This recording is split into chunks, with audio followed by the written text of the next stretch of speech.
semuanya, perkenalkan nama saya Rino Pratia dari NIM 21420, mahasiswa Ilmu Administrasi Negara angkatan 2022. Semuanya, perkenalkan nama saya dari NIM 21420, angkatan 2022. Halo, nama saya Dipa Nanda Mareta.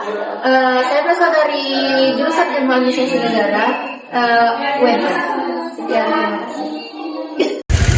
Halo semuanya, hari ini, hari Rabu tanggal 19 November 2025, kami sedang melaksanakan kegiatan kuliah kerja lapangan yang berada di... Kami sekarang berada di Balai Kota Bukit Tinggi.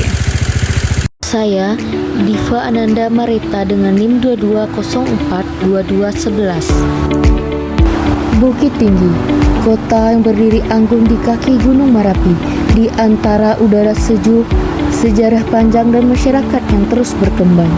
Terdapat sebuah pusat pemerintahan yang bekerja menjaga identitas penduduk dan keberlanjutan lingkungan.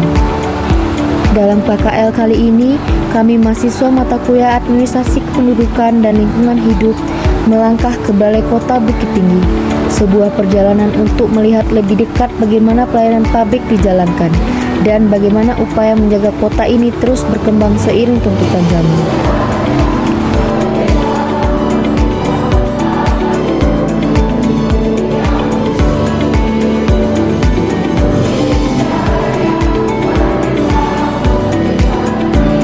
Bidang administrasi kependudukan, kami melihat proses yang tak pernah berhenti, dari perekaman EKTP, pencetakan kartu keluarga, hingga pencatatan kelahiran dan kematian.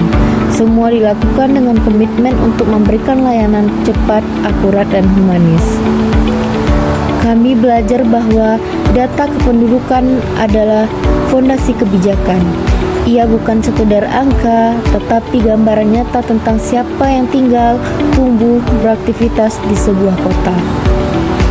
Digitalisasi mulai memberi warna baru, pelayanan online seperti antrian elektronik, hingga integrasi data nasional, menjadi upaya untuk mewujudkan layanan yang lebih mudah, transparan, dan efisien. Selain kependudukan, kami juga menyaksikan bagaimana Balai Kota mengelola aspek lingkungan, kebersihan kota, ruang terbuka hijau, hingga kampanye pelestarian lingkungan. Semuanya dijalankan dengan tujuan menjaga kualitas hidup masyarakat. Pengelolaan persampahan terus diperkuat, mulai dari edukasi warga, pengangkutan terjadwal, hingga pemilihan sampah yang mulai diterapkan. Di era modern, lingkungan dan teknologi tidak lagi berjalan terpisah. Data digunakan untuk memetakan kebutuhan, mengatur rute, hingga menentukan kebijakan yang lebih tepat sasaran. Halo, saya Septa Drivania dengan NIM 22042310. Kali ini kami dapat kesempatan eksklusif untuk berkunjung langsung ke lembaga penyiaran publik yang sudah menjadi legenda di ranah Minang, yaitu RRI Bukit Tinggi. RRI bukan hanya tentang suara dari masa lalu, tapi juga tentang inovasi di masa kini.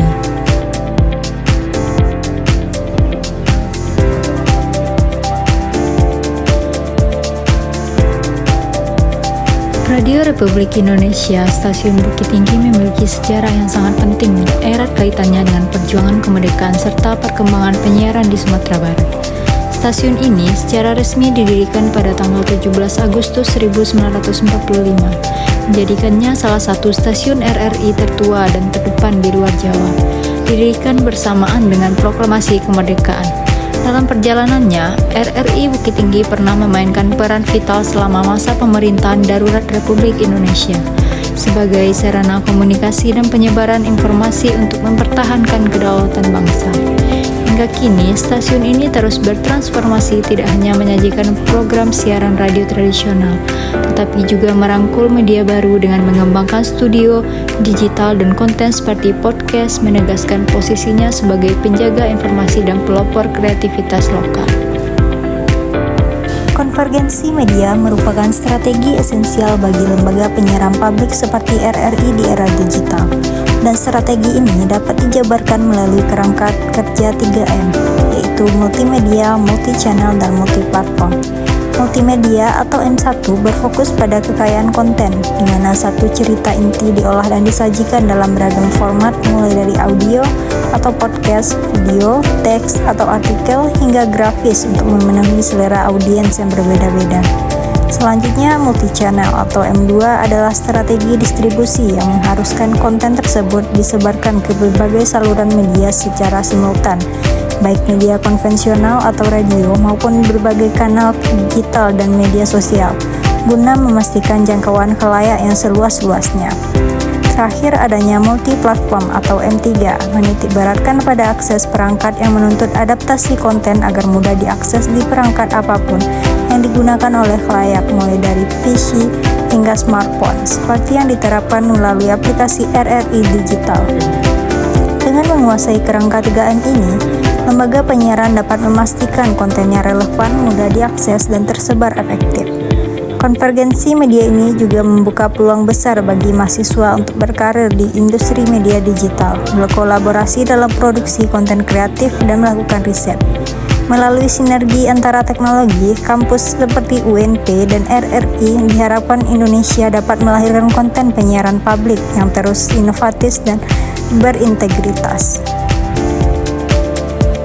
Di sini kami berkesempatan melihat salah satu fasilitas paling keren dan paling kekinian, yaitu ruangan podcast mereka.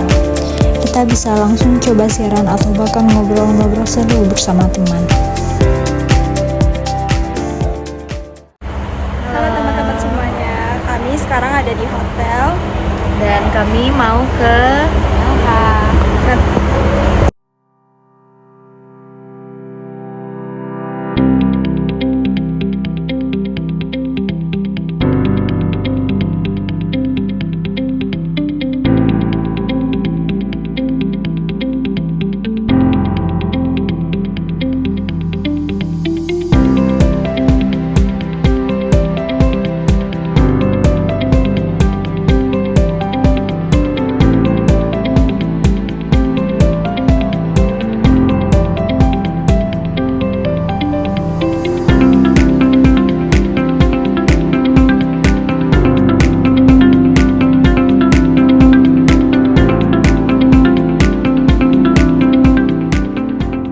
Perkenalkan, saya Rindu Oktavia dengan NIM 220423000. Dalam video kali ini saya akan menjelaskan tentang materi yang kami dapatkan pada saat melaksanakan kegiatan KKL di Dinas Lingkungan Hidup Kota Bukit Tinggi. Sampahku tanggung jawabku. Kondisi sampah di Kota Bukit Tinggi menghasilkan sampah sebanyak 10-110 ton per harinya dengan biaya pengelolaan yang mencapai 22 miliar per tahunnya. Sampah Kota Bukit Tinggi sampai saat ini dibuang ke TPA Kota Padang. Urusan pengelolaan sampah bukanlah hal yang mudah bagi Kota Bukit Tinggi karena cukup tinggi biaya yang harus dikeluarkan. Untuk itu, pengelolaan sampah saat ini sebagai peran masyarakat sangat dibutuhkan dalam pengelolaannya. Sampah diatur dalam Undang-Undang Nomor 18 Tahun 2008 tentang pengelolaan sampah. Tugas kita adalah mengelola sampah yang dihasilkan dengan baik, yaitu melakukan pemilahan sampah sebelum dibuang. Pemilahan sampah merupakan kegiatan yang mengelompokkan dan memisahkan sampah sesuai dengan jenis, jumlah, atau sifat sampah.